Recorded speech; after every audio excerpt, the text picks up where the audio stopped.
L'histoire commence avec le retour de John Henry Clayton dans sa ville natale de Fowler, au Wyoming, après de longues années d'absence. C'est un retour chargé de tensions et de non-dits. Il pénètre dans la maison de son enfance, où il retrouve son père austère, le révérend William Clayton. La nouvelle tombe rapidement. Sa mère est décédée pendant son absence. Le révérend exprime alors toute la déception qu'il ressent envers son fils, qu'il accuse d'avoir abandonné sa famille pour devenir un tireur. Mais John, désarmé, lui assure qu'il a laissé cette vie derrière lui. Plus tard, John se recueille sur la tombe de sa mère. Puis, avec son père, il se rend en ville pour acheter quelques provisions. Les habitants peinent à le reconnaître, sauf le propriétaire du magasin, M. Parsons, qui se souvient de lui comme du jeune homme parti à la guerre. Au saloon, John croise Frank Tillman, un voyou qui le provoque parce qu'il est sans armes. Frank se vante d'avoir tué 4 hommes, mais John ne semble pas impressionné. C'est alors qu'intervient Dave Turner, un ancien compagnon d'armes de John, qui chasse les fauteurs de troubles. Dave le félicite même d'avoir abattu Big Jim Westfield autrefois, mais John insiste, il ne cherche plus d'ennui. Le révérend explique alors à son fils ce qui ronge la ville. Un riche homme d'affaires, James McCurty, engage des hommes 16, de main comme Frank, et même des tireurs comme Dave pour harceler les fermiers et les forcer à vendre leurs terres. McCurty veut étendre le chemin de fer.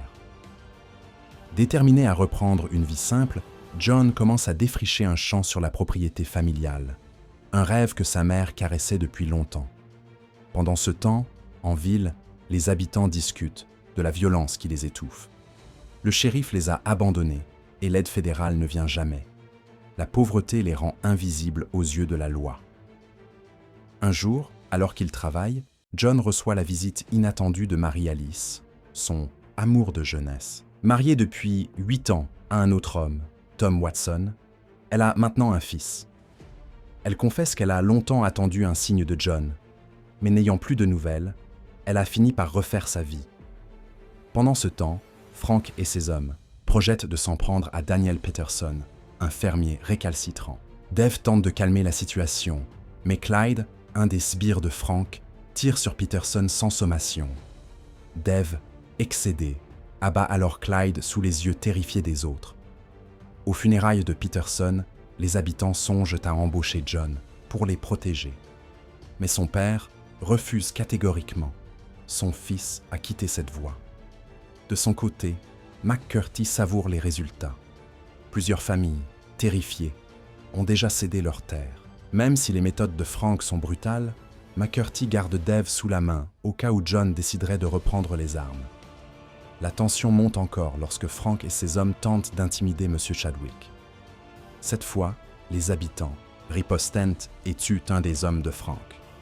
Paranoïaque, Frank soupçonne une trahison dans ses rangs et exécute l'un de ses complices sur le champ.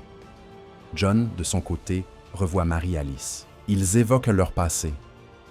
Avant de partir à la guerre, elle lui avait offert un ruban rouge, lui demandant de le lui rendre s'il ressentait toujours quelque chose pour elle. John lui assure qu'elle a bien fait d'épouser Tom, mais garde discrètement le ruban. À leur insu, Tom a tout vu. Plus tard, il confronte sa femme. Elle le rassure. Elle aime son mari et n'a aucun regret. Mais les événements prennent une tournure dramatique. Frank tue Chadwick et McCurty récupère ses terres. John et son père, de passage en ville, croisent Frank qui provoque ouvertement John, l'humiliant en l'obligeant à nettoyer sa botte. Puis, il le passe à tabac sous les yeux des habitants, qui, paralysés par la peur, n'osent intervenir. Voyant la situation empirer, Tom accepte finalement de vendre ses terres à McCurty et d'éloigner sa famille. Le lendemain, Dave rend visite à John et lui demande de ne pas chercher vengeance. Il le considère comme un frère d'armes, mais John l'assure qu'il n'a pas l'intention de provoquer quoi que ce soit. Quelques jours plus tard, John retourne à l'église. Son père, bouleversé, fond en larmes.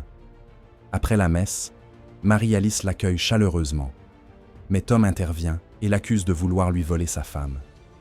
John, silencieux, préfère s'éloigner.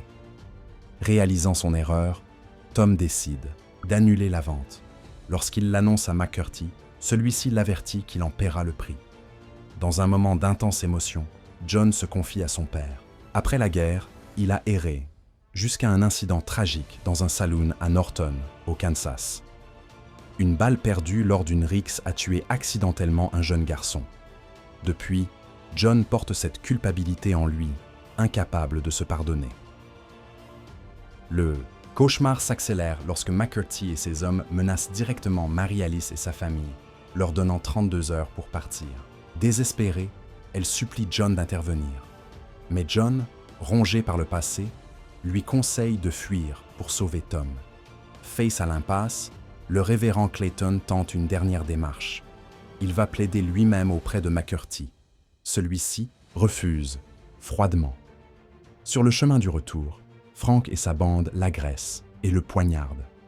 Le révérend est retrouvé à temps et sauvé de justesse. Au chevet de son père, John prend sa décision. Malgré les suppliques du révérend, il sait qu'il doit mettre fin à cette terreur. Il récupère son arme cachée et se rend chez M. Parsons, qui lui fournit un revolver LeMat redoutable, capable de tirer 9 balles et équipé d'un canon de calibre 20 armé et déterminé. John se dirige vers le saloon de McCurdy sous le regard silencieux des habitants.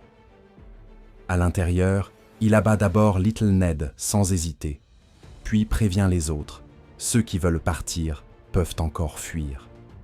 Les indécis s'en vont. Les autres tombent sous ses balles. Frank tente de s'échapper à l'étage, mais John l'abat d'une balle dans la tête. En sortant, il croise Dave. Ce dernier lui avoue qu'il ne peut pas fuir, son contrat l'en empêche. John, lucide, lui propose de retourner chercher son Colt pour un duel plus équitable. Dave accepte, mais au lieu de revenir immédiatement, John monte à l'étage et surprend McCurdy, arme à la main. Trop lent, McCurdy tombe sous les balles. Son corps s'écrase dans la rue. Avec McCurdy mort, Dave n'a plus de raison de combattre. Il baisse son arme et laisse partir John. Sachant que des chasseurs de primes viendront forcément, John quitte la ville. 1 an plus tard, après la mort de Mary-Alice, il ne revient pas pour les funérailles. Mais sur sa tombe, attaché à la pierre, un vieux ruban rouge délavé témoigne que John ne l'a jamais oublié.